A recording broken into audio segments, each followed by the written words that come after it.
আসসালামু আলাইকুম ভিউয়ার্স, কেমন আছেন সবাই? আশা করছি যে যেখান থেকে দেখছেন সবাই ভালো আছেন। আমি তো আলহামদুলিল্লাহ আপনাদের দোয়ায় অনেক ভালো আছি। তো আজকে আবারও চলে আসলাম নতুন আরেকটি ভিডিও নিয়ে। ভিডিওটি আমি সকাল থেকেই শুরু করছি। সকালবেলা ঘুম থেকে উঠেই ছাদে গিয়েছিলাম, আর আমি যখন উঠি আমার বেবিটাও আমার সাথে উঠে যায়। এই জন্যে ঘুম থেকে উঠে ওনার স্যাড মুড ছিল, তো ছাদে হাঁটাহাঁটি করে বাসায় এসে চিয়া সিড খেয়ে নিচ্ছিলাম। চিয়া সিডটা আমাদের শরীরের জন্য অনেক উপকারী। এরপরে বাসায় এসে বাচ্চাকে খাবার খাইয়ে ফ্রেশ করে দিয়ে ড্রেস চেঞ্জ করে দিয়েছি। বাচ্চা খেলা করছে, আর এখন আমি কাজ করব। বাচ্চাকে এভাবে খেলতে দিবেন, এতে করে বাচ্চার খিদা লাগবে এবং খাবারের রুচি বাড়বে, ও খাবার খেতে যাবে। সব সময় কোলে করে রাখবেন না। তো আজকে রান্না করব ডাউল দিয়ে ডিম, আর দুপুরের রান্নাটা আমি সকালবেলাই করে ফেলি, যেহেতু আমার ছোট বেবি আছে। রান্না নিয়ে এত প্যারা আর ভালো লাগে না, তো শর্টকাট রান্নাই করব, যেটা আমার জন্য সহজ হয়।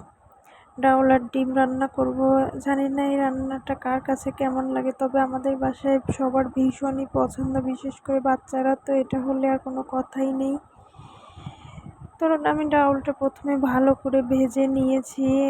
তো আমি ডাউলে পানি দিয়ে একে একে সব কিছু দিয়ে নিয়েছি। লবণ, হলুদ, ধনিয়ার গুঁড়া দিয়ে প্রেশার কুকারের ঢাকনাটা লাগিয়ে দেব এবং 3টা সিটি আসা পর্যন্ত অপেক্ষা করব। তো 3টা সিটি হয়ে গিয়েছে এবং আমি প্রেশার কুকারটা একটু রেস্টে দিয়েছি।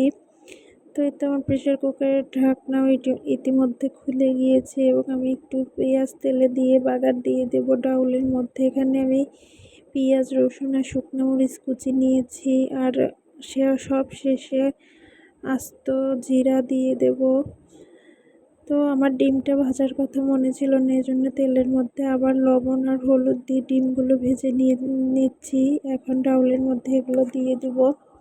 আসলে আমি ডিমটা সবসময় ভেজে দিই একটু মরিচের গুঁড়া দিয়ে, আজকে আস্ত ডিম দিয়েছি। তো এতে ফাইনালি আমার ডিম ডাউল রান্না হয়ে গিয়েছে।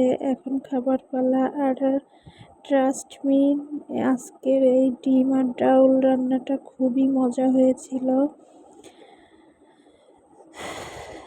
এটাই ছিল আমার দুপুরের রান্না। আর এটা হচ্ছে গতকাল রাত্রের ভিডিও। আমার হাজব্যান্ড অফিস থেকে আসার সময় কাচ্চি দরবার থেকে কাচ্চি নিয়ে এসেছিল। আমি অবশ্য ওকে বলেছিলাম যে অনেক দিন বাহিরে যাওয়া হয় না। কাচ্চি দরবারের কয়েকদিন ধরেই ফেসবুকে বেশ রিভিউ দেখছিলাম, তাই ওকে বলেছিলাম কাচ্চি দরবারে যাব, বাট বেচারা নিয়ে এসেছে ফাইনালি। কিন্তু আমার ব্যাড লাগছিল, আমি মাত্রই খেয়ে উঠেছিলাম, আর তখনই নিয়ে আসছে, তাই আর খেতে পারিনি।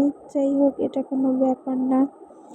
তো আমি কাচ্চিটা একটু খুলে দেখছিলাম যে আসলে কেমন ছিল, কারণ সুলতান ডাইন কাচ্চি ভাই এই খাবারগুলোর মতো এই কাচ্চিটা ছিল না। এটা একটা সম্পূর্ণই আলাদা লেগেছে আমার কাছে। যাই হোক, বাচ্চারা খাবে, আমি এখন আর কিচ্ছু খাবো না, কারণ আমার অলরেডি পেট ফুল করে ভাত খেয়েছি। এখন আর খাওয়া সম্ভব না কোনো কিছুই।